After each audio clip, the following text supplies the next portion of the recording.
नमस्कार, मी जान्हवी विश्वास पाटील या प्रशालेची इयत्ता 9वीची विद्यार्थी।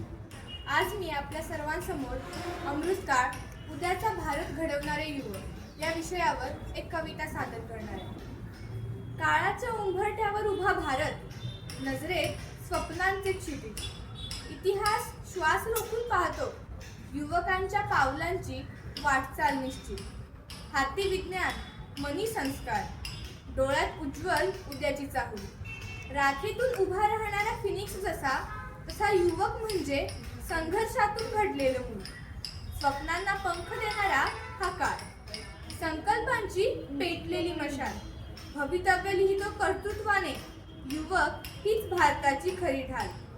अमृतकाळ हा केवळ क्षण नव्हे, तो जिद्दीचा, तो ध्येयाचा प्रकाश, पिढ्यांच्या हाती भविष्य देतो नवा विकासाचा विश्वास।